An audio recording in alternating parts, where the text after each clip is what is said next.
Hai kabajamtoota fi hordoftoota jirraa miidiyaa Niitoork har'a eebila 15 guyyaa gootota Oromoo 2023 sababeeffachuudhaan iddoo jireenyaa gameeyyii qabsoo adda bilisummaa Oromoo argamanitti kan imalaa jirru. Qophii yeroo dheeraa isaa waliin kan turu ta'a haga xumura qophichaatitti nu duukaa bu'a.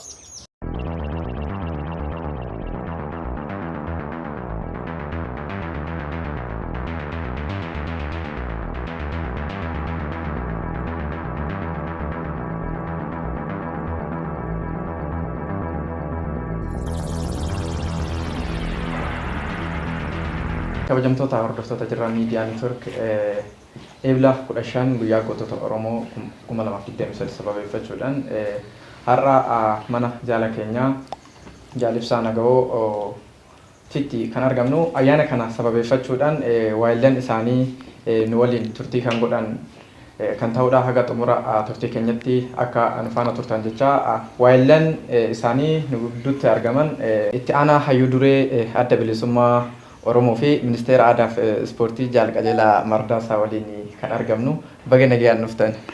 Baga nagayaan nu eegdan. Kan dursee baga guyyaa gootota Oromoo eebila 15 bara 2023 nagayaan geessan. Baga waliin geenye. Hayyee kanatti aansuudhaan guyyaa gootota Oromoo kana akkamiin ilaaltu seenaa qabsoo Oromoo keessatti aarsaa guddaa kaffaltanii ce'umsa kana har'a geessanii. Kana wal qabsiisee guyyaan gootota Oromoo kana akkamittiin ilaaltu isin?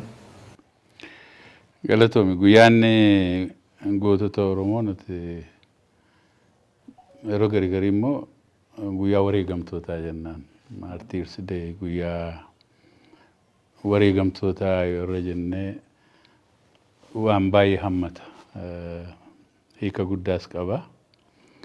Guyyaan wareegamtootaa kun adda bilisummaa Oromoo keessatti kan jalqabe waggaa dheeraa lakkoofsiseera gara waggaa 40 deema amma.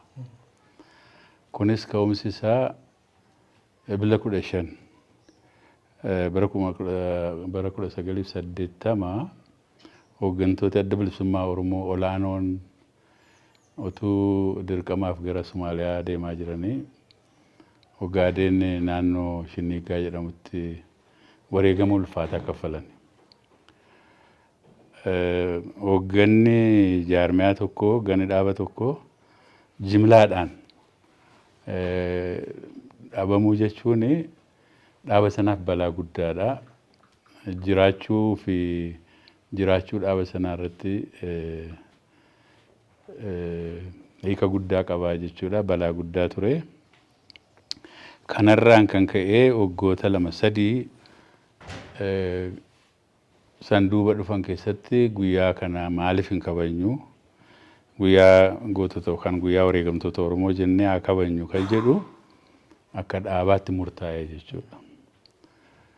Namooti gaafa sana wareegaman namoota ciccimoodha. Hayyuu duree ture Magarsaa Barii, Jaal Magarsaa Barii yookaan Barii Soowaabee. Itti aanaan immoo gaafa sana Jaal Gadaa Gammadaa ture, Damsee Tacaanee itti maqaan dhaloota isaa. Abboomaa Mitikuu fa'aa namoota abrii turan dhaaba kana keessatti yeroo sana warra baay'ee aktiivii turan hoggana keessa turan Eeggazuu Bantii fa'aa gara nama 10ti isaan. 10 ta'uu kurnan kun egaa namoota baay'ee barbaachisoo dhaaba sanaatiif ijoodha. Kanaaf yaadannoo isaaniitiin jalqabame.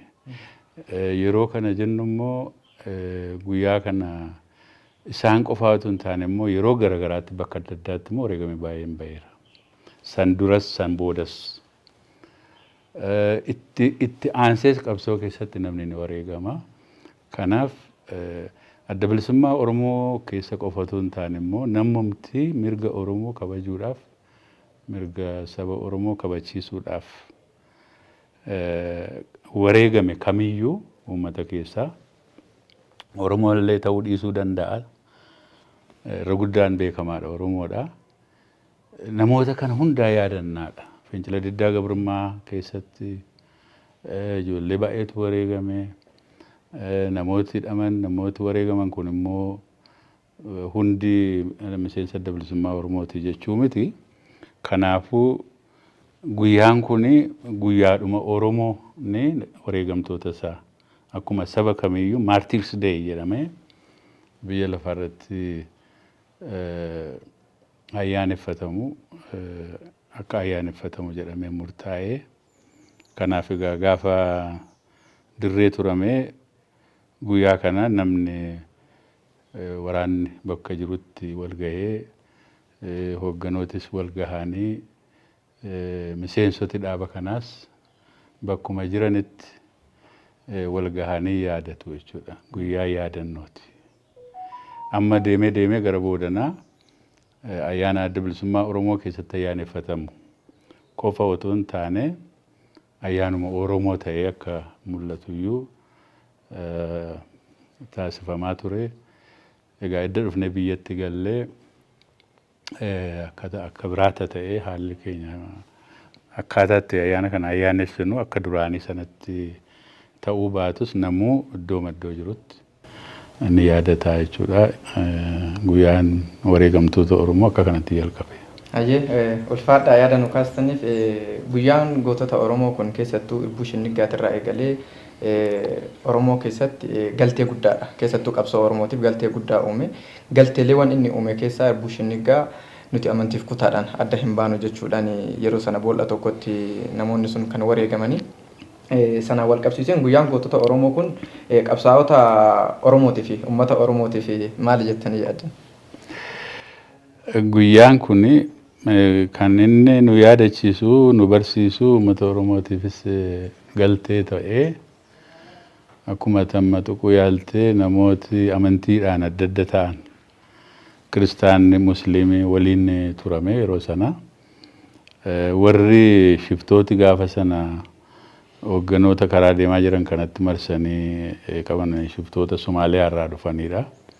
Lola Ziyaad Barreen booda warra citanii hafan gammoojjii sana keessatti hafanii akka shiftaamatti socho'aa turanidha. Warra musliima taatanii fi warri kiristaana taatan gamasiif garanatti ba'aa jennaan ay nuti Oromoodha hundi keenya. Kaayyoon keenyas tokko, galiin keenyas tokko, amantiin adda nuun baasu jedhan jechuudha. Isaan kan yaadanii warra amantii ofii hordofan sanaa hambisanii warra amantii biraa qabu immoo dhabamsiisuu ture. Ay jaallan keenya irraa addan baanu jedhanii waliin wareegamanii jechuudha. Kaayyoodha. Kun maal agarsiisaa? Tokkummaa. Yuunitiin Oromoo yeroo sana wareegami kaffalame suni mallattoo tokkummaa saba Oromoo ta'e jechuudha wanti sun. Kanarraati namni barachuu qaba. Kan nama gaddisiisu garuu barnoota kasilaa dhaaba keessatti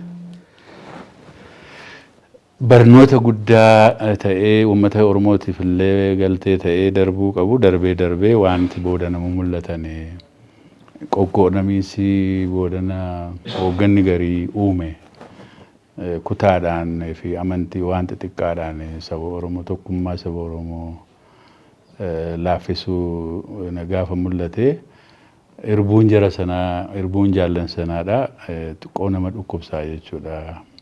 Waan hoogganooti sun gaafa sana turan lubbuudhaan jiraataniiru ta'ee qabsoon Oromoo hanga kanan dheeratu ture. Maaliif mataa turkutame gaafa sana dhaabi kun reefu lafa ba'aa jira, reefu ijaaramaa jira. Humna ta'uudhaaf sichi ijaarsarra ture waan ta'eef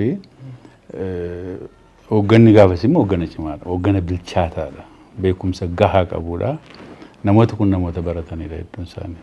Namoota maastersii qaban, namoota digirii qaban. Bara sana gaa waa'ee digirii fi waa'ee maastersii haasa'uu hin dandeessu hin jiru. Lakkoofsaanuu baay'ee xiqqoodha namni barate Oromoo keessa. Namoota qaroodha, ijoodha, urjiidha jarri kun. Silaa jarri kun itti fufanii tokkummaa Oromoos Oromoo kana itichuu irratti dhaabichuma jabeessanii bakka barbaadame sana ga'uu irratti qabsoo Oromoo shaffisiisuudhaaf bu'aa guddaa kennuu danda'u turanii garuu akka hiree ta'ee sun hin ta'in hafee qabsoon Oromoo iyyuu akka dheeratu kan gumaache tokko kana jechuudha. Namni maaliif adda bilisummaa Oromoo maaliif as ga'uu dadhabe maachi ga'uu dadhabe gaafa jedhu rakkoolee turan kana hunda waan hin beekneef keessa isaa waan hin beeknee fi kanaaf galtee guddaa qaba. Seenaan sun yeroo ka'u Oromoodhaaf barnoota ta'a jechuudha. Hayyee ulfaadha. Yeroo sanatti tokkummaadhaan wal qabsiisee tokkummaa yeroo sanaa ture tokkummaa cimaa fi kan hidda fageeffatedha. Keessattuu yeroo irbuu shinnigaa irratti wareegamni sun taasifamu jaallaan qabsoo biyya keessa tura yeroo sanatti osoo abdiin kutiin qabsoo sana fuulduratti kan isaanii tarkaanfachiisanii yeroo sanatti tokkummaa cimaatu ture yeroo akka ammaa kana teknooloojiin babal'annetti informationii gahaan hin jirretti hariiroo yeroo sana tureef tokkummaa yeroo sana ture baay'ee cimaadha akka turetti kan seenan kaasu mee sana wal qabsiisee tokkummaan Oromoo bara sanaa fi amma wal qabsiifnee yeroo laallu maal fakkaata jettanii yaaddu? Tokkummaan Oromoo akka sabaatti yeroo sana Oromoon bara duraarraa jalqabee gaafa bulchiinsa Oromoo biraa jala galee jalqabeeti faffacaadha. Qubsumaanis waan adda addaatiinis qoqqoodamee bulchiinsaanis qoqqoodamee maqaan adda addaa sitti kennamee namuu adda adda ture. Isa kana walitti fiduu ture hoogganni adda bilisummaa Oromoo. Adda bilisummaa Oromoo qabsoon godhe keessaa tokko tokkummaa saba Oromoo kana fiduudha. Arsii, Wallagga, Baalee, Harar jedhamee uummata walirraa qubsumaanis yaadaanis ormi biraa gidduu seenee gargaritti ishee kana walitti fiduu ture. Yeroo sanatti hojii guddaatu hojjetame. Haa ta'u garuu hojii gaafa sana jalqabametu babal'atee tokkummaa saba Oromoo fide. Ara tokkummaa saba Oromoo keessaa yoo adda bilisummaa Oromoo dhufee gaafa ce'umsaa sana mootummaa ce'umsaa keessa gaafa gale waggaa tokkos ture sana kaabaaf kibbaa fi dhiyaaf baha walitti fide. Uummati kun gaafa sana walitti dhufee wal argee wal hammatee walitti bo'ee mirqaanee gullallee namni gaafa sana isin gaafa sana hin dhalanne ta'a. Namni argitanii baallis mukis waa hundatu sirbe jechuudha yeroo sana. Innaa tokkummaan saba Oromoo dhawaataan itti taa dhufee Oromoon har'a ani saba Oromooti jedhee Oromiyaa daangaan Oromiyaa jedhamtu tokkoyyuu tolfamtee namni ofiiniyyuu bulchuu irra gahee gaafa sana gaafa qabsoon jalqabu sana ulfaataa ture. Ati Oromoodha jettee namatti himuufiyyuu Oromoodhuma waa'ee Oromummaa kana barsiisuufiyyuu irra katta. Ormi biraas fagoo jiruuf dhiyoo jiru waa'ee Oromoon beeku ture. Amma Oromoo addunyaatu bare. Kun egaa bara duraaf bara ammaa jennee yoo kaafne waan tokko guddinuma dabalataa deema. Namni amma waa'ee tokkummaa dhabee Oromoon akkas ta'ee jira. Garuu Oromoon akka sabaatti tokko ammayyuu warra hogganoota siyaasaatu wal dhabe. Iddoo tokko tokkotti wal dhabe malee yoo gadi buutee waan dhimma Oromoo irratti Oromoon walumaan ka'ee walumaan falmata eenyummaa isaa waliin tikfata. Garuu itichuu barbaada inniyyuu jabeessuu barbaada. Even yeroo fedhettiyyuu gara fuulduraattiyyuu waa'een tokkummaa sabaa lallabamuu qaba, barsiifamuu qaba. Kanaafuu waa'een tokkummaa kun waan dhaabbatuu miti jechuudha. Kaayyoo dheeraadha istiraatejii. Maaliif uummati tokko tokkummaa isaa tiksuun baay'ee bira qaawwan qilleensi gidduu galeennaan salphaatti miidhamuu waan danda'u waa'een tokkummaadhaan ni haasa'ama. Uummata Oromoo hiree tokko qaba jennaan waa'ee tokkummaa sabaa irratti hiree tokko qaba. Uummata tokkodha. Ilaalcha immoo booddeessaa ilaalcha diiggaa ta'e ilaalcha gandaa namantiin maalii qoodu immoo Oromoon ofirraa ittisa. Isa kana qabnaa jechuudha. Akka kaayyoottis akka ilaalchaattis akka bilisummaa Oromootti kana kaawwannee qabna jechuudha. Nuti dokumentii keenya irra jira wanti kun sagantaa siyaasaa keenya irratti waan akkasii barsiifna. Ayyaana kabaja ayyaana kanaatiin wal qabatee keessattuu dargaggoonni uummanni Oromoo iddoo hundumarratti dammaqee eebla 15 kana iddoo adda addaatti kan inni keessattuu guyyaa har'aa kabajaa jiru. Kana wal qabsiisee guyyaa gootota Oromoo sababeeffachuun dhaloota har'aa keessattuu dargaggootaaf wanti dhaamta yoo jiraate gara dhumaa irratti. Dargaggooti ijoolleen dargaggoon seenaa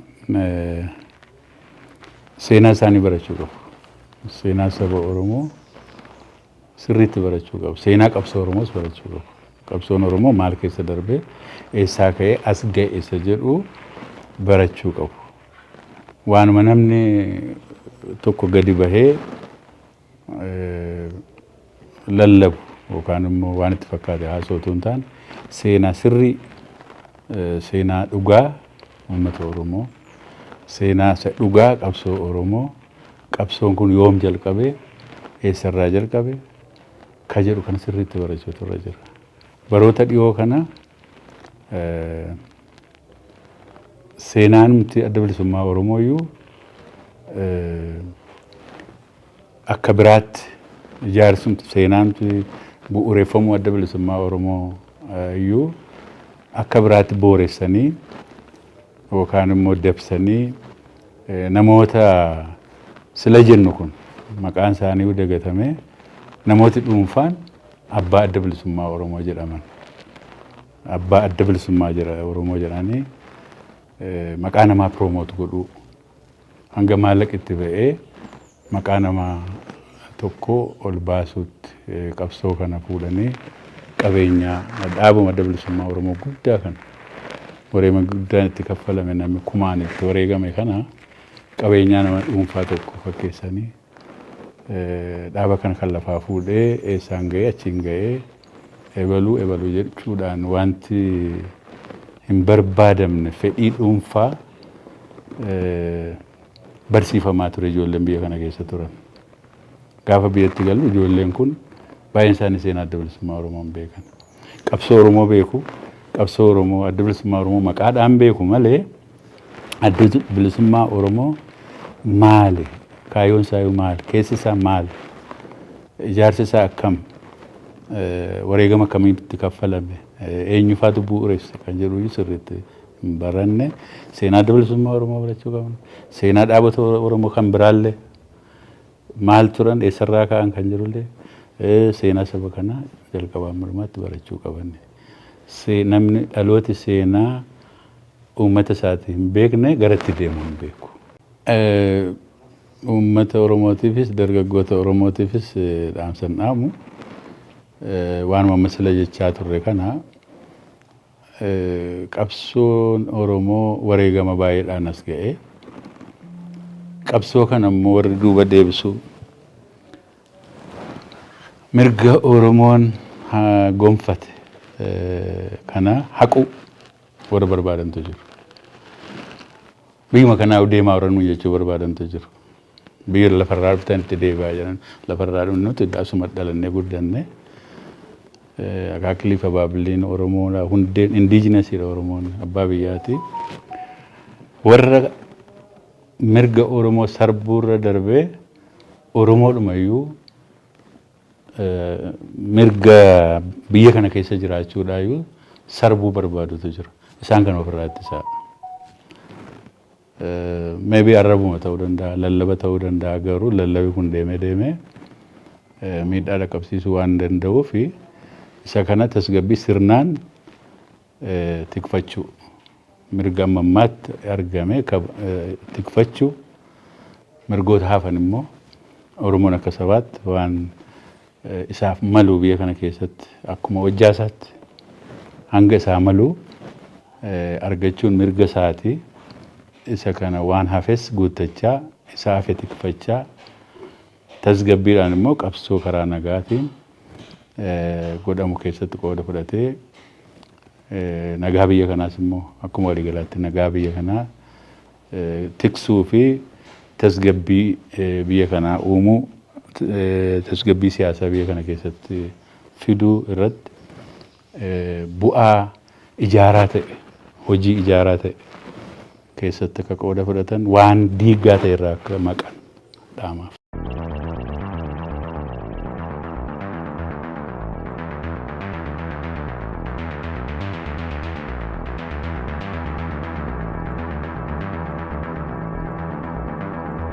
Ayya kabajamtoota hordoftoota jirraa miidiyaa neetwork JMN TV amma kan argamnu ayyaana gootota Oromoo Ebila 15/2023 sababeeffachuudhaan iddoo argama hagameeyyii qabsoo Oromoo adda bilisummaa Oromoo mana jireenyaa isaaniitti kan argamnu turtiin nuti isaan waliin taasisnu dhimmoota akkaataa hundeeffamuu ayyaanichaatii fi kabajni ayyaanichaa kun akkamitti eegalee har'a maal fakkaata yaada jedhuun wal qabsiisee turtii jaallan keenya waliin goonu ta'a haga xumura qophichaatitti nu duuka bu'a.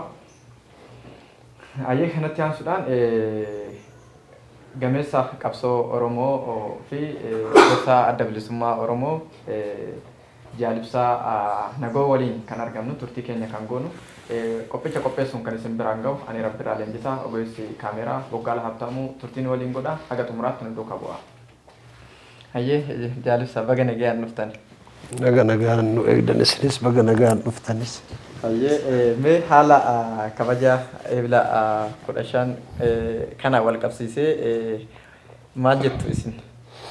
Haala irra deddeebi'uu akkanatti hin taane warri na dura interviyuu godhan akkuma ibsanitti ta'e yaani guyyaan kun guyyaa hooggansi adda bilisummaa Oromoo gameeyyii hooggansi adda bilisummaa Oromoo baay'inaan itti wareegame. Guyyaan kun dhaaba kanaaf guyyaa gaddaa ture. Booddeen kana immoo gaddi ka dhaabaa qofa otoo hin taane kan Oromoo hunda ta'ee jira. Maaliif namoonni koreeji gaggeessituu keessa jiran baay'een isaanii guyyaa bakka tokkotti wareegamanii dhaabni tokko yeroo liidarshiippii isaa hammana gahu yeroo wareegametti rikavar godhuun laafaa natti fakkaatu gaafa Afrikaa keessatti qofa otoo hin taane biyya biroottis Oromoo ta'uu qofarraa maaliif rakkoon Oromoo cunqursaan Oromoo cimaa waan tureef warri hafan rikavar godhanii dhaaba kana bakkatti deebisuu irratti hojjechaa waan turaniif dhaabichi garuu dadhabee jechuun hin dandeenya. Maaliif liidarshiippiin hamma sana gahu hayyuu duree xaanaa akkasumas miseensonni koree hojii gaggeessituu fi koree gidduu namni 10 bakka tokkotti dhumuus adda bilisummaa Oromootiif qabsoo Oromootiif jeequmsa guddaadha. Kanaaf guyyaa kana kan yaadannu immoo guyyaan kuni guyyaa tokkummaan ilmaan Oromootti mirkanaa'e jechuun isin danda'ama. Guyyichi akka yaadannootti waan yaadatamu keessaa inni hangafni isa kana natti fakkaata. Inni biroo immoo murannoo saniin deemanii dhaabicha bakkatti deebisanii hoogganaa bakkatti deebisuudhaaf hojjetamu keessaa guddaan milkaa'ee jira. Haa ta'u garuu gufata guddaa ture. Akkamittiin murtaa'e eebila 15 yeroo hunda akka kabajamuuf keessattuu Oromoon guutuu addunyaa irra jiru iddoo garagaraatitti ayyaana kana eebila 15 kan inni kabaju. Kana wal qabsiisee mee haalli murtee guyyaa sana akkam ture? Yeroo duraatti fammajjii tokko bara 1980 baha. Nirree bahaatti kabajame jaallan egaa wareegamanii booda jechuudha. Guyyaa sana kan hoogganoonni hafan hammi tokko miseensotaa fi waraana wajjin wal sassaabanii waadaa galuu irratti qabsootti fufuudha. Faca'uu otoo hin taane hamma tokko hoogganni kun wareegamuun dhoksamee ture namni akka hin facaaneef kan si dhibu. So haa ta'u garuu walitti qabamanii guyyaa kana kabajuun barbaachisaa akka ta'e guyyaan kuni guyyaa jarri hammisa kurnan kun dhume qofa otoo hin taane wareegama qabsoo Oromoo irratti warri wareegame hundinuu jaarraa tokkoof cinaa keessattis wareegama guddaa kafalame Oromoon jagnoota hedduutu wareegame guyyaa san qofa hin jalqabne haa ta'u garuu akka dhaabatti immoo hooggana waan dhabeef miseensi loleetoo bakkatti deebi'uu irratti hojjechaa waan tureef guyyaa kana kabajame jechuudha. Dhawaata keessa yaadadha bara 2000 irratti Eertiraatti walga'iin dhaabota siyaasaa Oromoo hundinuu ta'ee ture kan biyya keessa jiran irraa kan hafe yeroo san kaafaa fi waa fedoo qofatu hin argamin.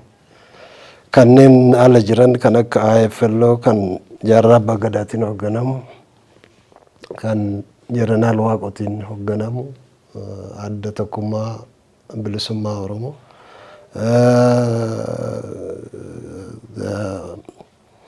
eenyu ONLFs argamee ture dhaabota gama hedduudha hundinuu irratti argamanii guyyaa kana akka guyyaa gootota Oromootti fudhatanii turan jechuudha.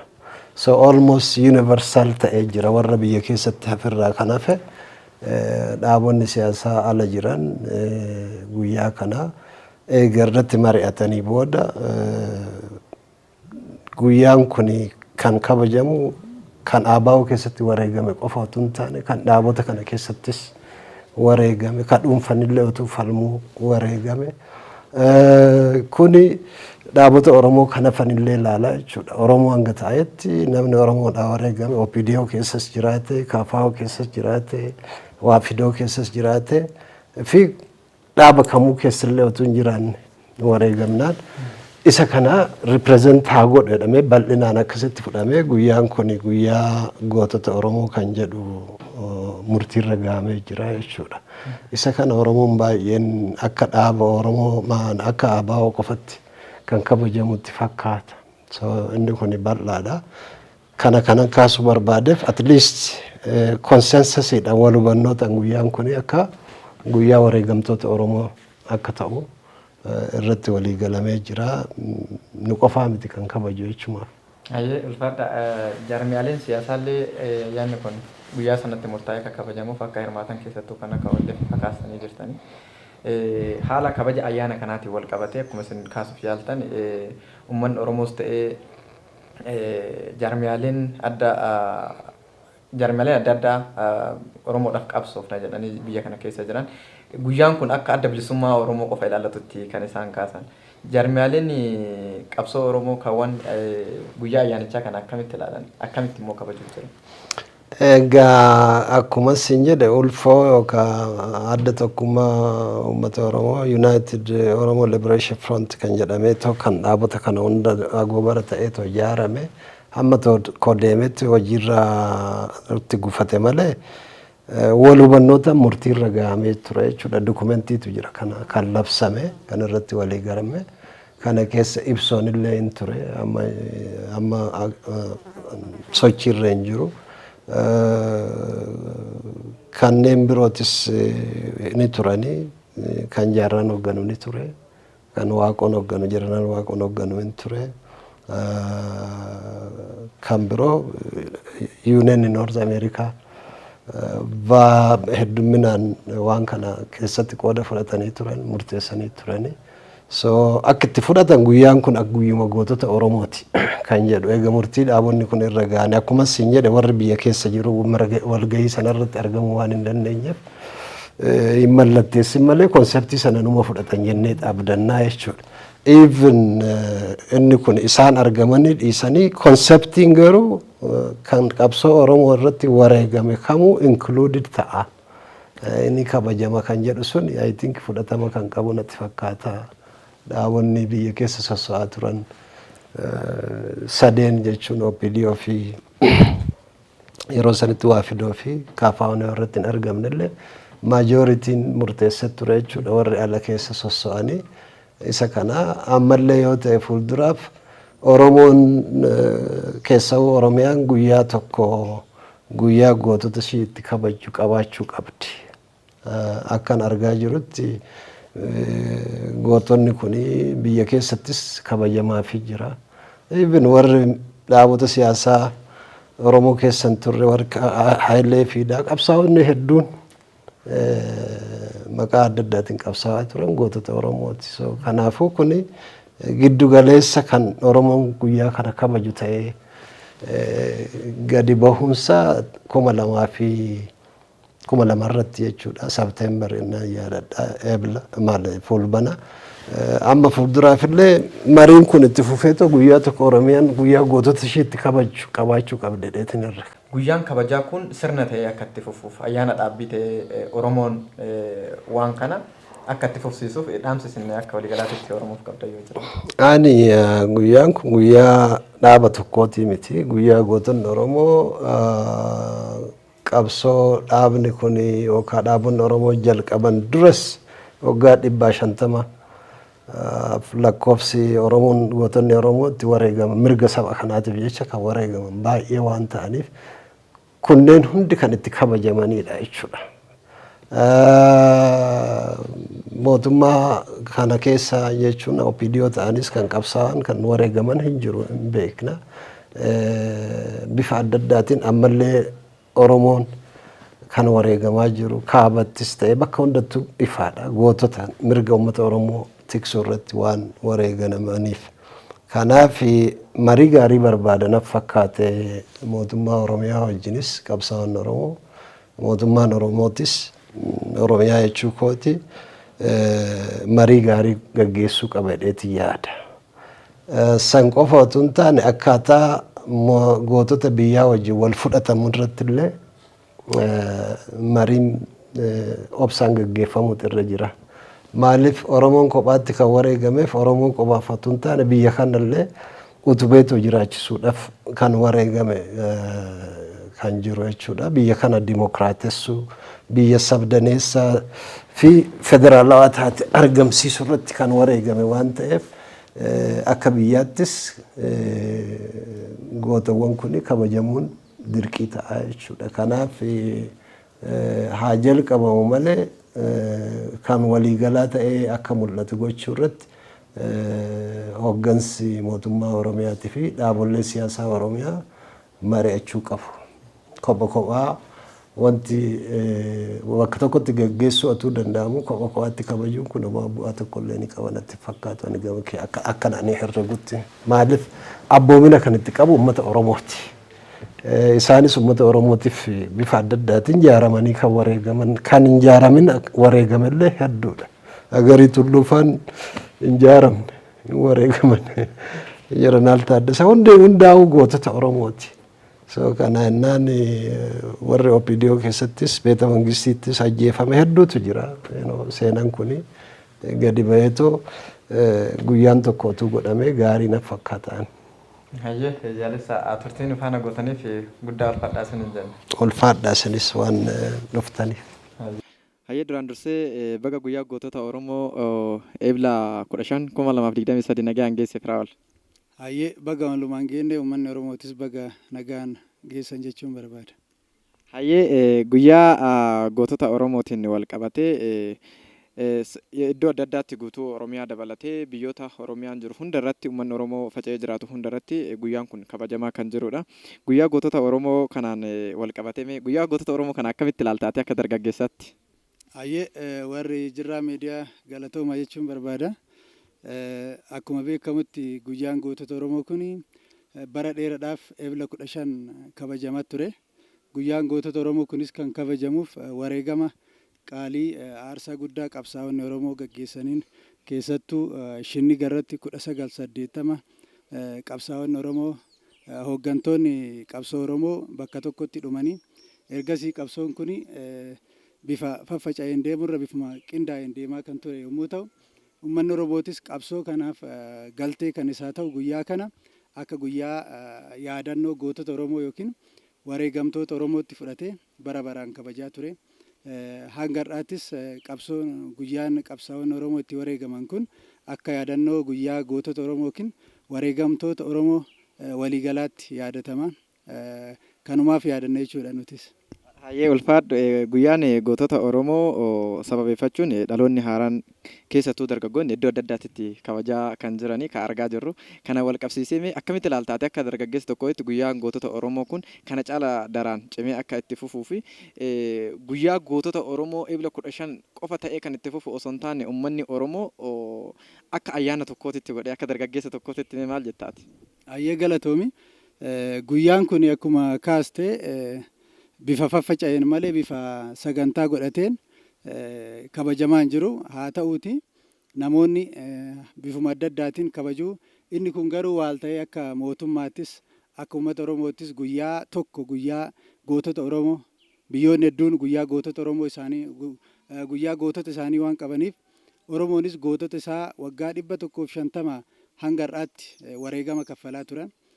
Qabsoo bifa gargaraati jira. Qabsoo bifa gargaraa Oromoon gaggeeffatu kana keessatti gootonni Oromoo aarsaa isaan kaffalan ammas kaffalaa jiran itti yaadatamu guyyaan tokko murtaa'ee guyyaa waliigalaa yookiin guyyama ebla 15 akka dhaabbilee Oromoo hunda hammatutti akka hawaasa hunda hammatutti itti waliigalame guyyaan kun akka guyyaa addaatti yoo kabajame irra gaariidha. Dhaloonni kunis keessattuu dhaloonni qubee qeerroof qarreen Oromoo kalee aarsaa guddaa kaffalee jijjiirama fide kun guyyaan kun akka waliigalaatti akka kabajamu dhiibbaa yoo godhe gaariidha kan jedhuun qaba. Ulfaadha Firaa'ol keessattuu ebla 15 kana wal qabatee guyyaa gootota Oromoo kanaan dhaabni Oromoo yookiin jaarmiyaaleen Oromoo garaagaraati jira. Jaarmiyaalee Oromoo garaagaraa kana wal qabatee guyyaan kun akka guyyaa adda bilisummaa Oromoo qofaatitti kan yaadan.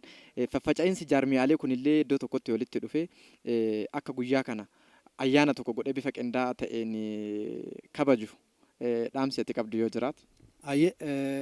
Yeroo hedduu guyyaan kun guyyaa adda bilisummaa Oromoo qofatti ilaalama. Sababiin isaa qabsoon Oromoo ganama kan uummata Oromoo sammuu Oromoo keessatti galee Oromoon qabsoodhaaf manaa ba'e adda bilisummaa Oromoo waan ta'eef qabsoon yeroo yaadatamu adda bilisummaa Oromootu sammuu namaa keessa dhufa. Haa ta'u malee addi bilisummaa Oromoo osoo hin hundaa'inis qabsoon Oromoo ture.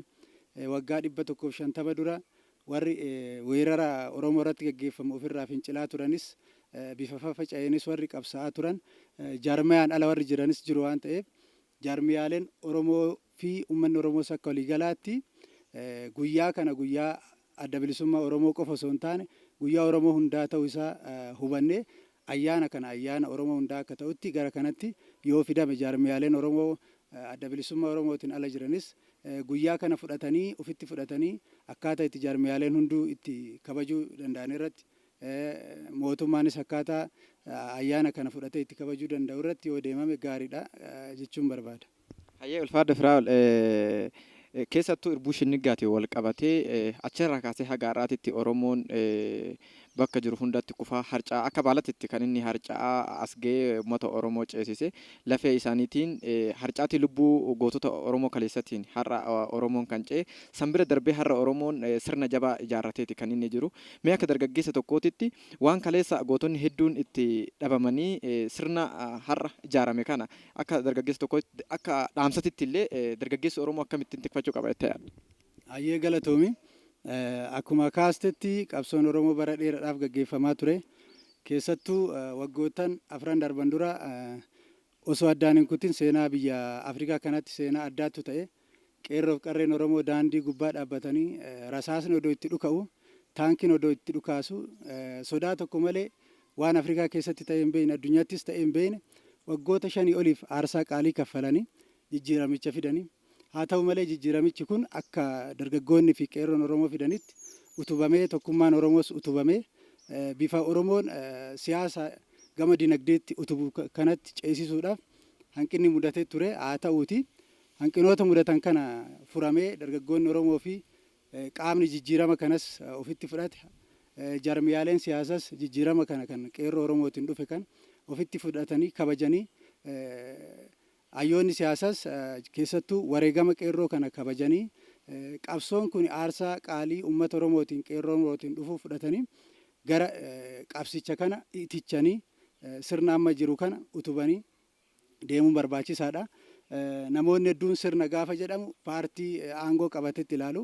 Sirna jechuun sirna ittiin bulmaata biyya tokkooti malee kan paartii tokko waan hin taaneef kanaaf sirna biyya hundaaf ta'u sirna federaalizimii sabdaneessa obbolummaa irratti bu'uureffate fi akkasumas walqixxummaa irratti bu'uureffate kan ijaaruu keessatti dargaggoonni wareegama qaalii kaffalaa turan wareegama isaanii san lafa qabsiisanii akkaataa itti ijaarsi biyyaa kun itti bu'uura godhatuu fi sirni kun sirna sabaaf sablammoota hundaaf ta'u akka ta'utti wareegama keenya kalee kaffallee san lafa qabsiisuun nurraa eegama kan jedhu kana dabarsuun barbaada.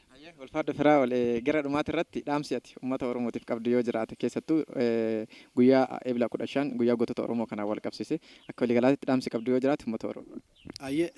Dhaamsi guyyaa kanaan qabu duraan dursa uummanni Oromoo wareegama bara dheeraa keessa darbee jijjiirama qaalii kana gahuudhaaf hunduma dura Waaqa ni galateeffannaa. Itti aansuudhaaf immoo wareegamtoota aarsaa kaffalanii hanga qeerroof qabsaa'ota ganamarraa hanga qeerroof qarreetti gaheetti galata guddaatu isaanii mala. Itti aansee immoo qabsoon Oromoo kun sadarkaa kanarraa gara sadarkaa itti aanutti ce'uun isaa barbaachisaadha. Qabsoon uummata Oromoo qabsoo sirna diiguurraa gara sirna ijaaruutti ceenee jirra. Ijaarsa sirnaa kana keessatti immoo uummanni Oromoo yeroo kamiyyuu caalaa dammaqinaan keessatti hirmaachuun qooda fudhachuu qaba. Akkuma guddina keenyatti akkuma bal'ina keenyatti Afrikaa kana ijaaruu waan dandeenyuuf kanaaf sirna Afrikaa kana ijaaruu danda'u bu'uuressuu keessatti qoodni Oromoo guddaa ta'uusaa hubatee uummanni Oromoo akkaataa sirna ijaaruu danda'u irratti tokkummaa isaa cimsee deemuun barbaachisaadha. Sabaaf sablammoota isa keessa jiranis ollaa isaa jiranis akkaataa itti nageenya fi tokkummaa isaa eeggatu irratti bu'uura cimaa gadi kaa'ee itti deemuun hedduu barbaachisaa waan ta'eef uummanni Oromoo kanarratti xiyyeeffachuudha. Dabalataan immoo biyyi tokkos uummanni tokkos sirna cimaa dinagdee isaa bu'uuressu waan qabaatin kufaadha waan ta'eef sirna dinagdee isaa cimsuu danda'u irratti xiyyeeffatee humna dinagdee cimaa ijaarrachuun hedduu barbaachisaadha kan jedhuun qaba. Galatooma. Ulfaadhu firaa turtii nuuf ana goote. Isinis warri jirraa miidiyaa bareeda kana bu'aacii hedduu booda sadarkaa kanaan ga'uu keessaniin ulfaadhaa jabaadhaa itti fufaa isin jechuu barbaada. Galatooma.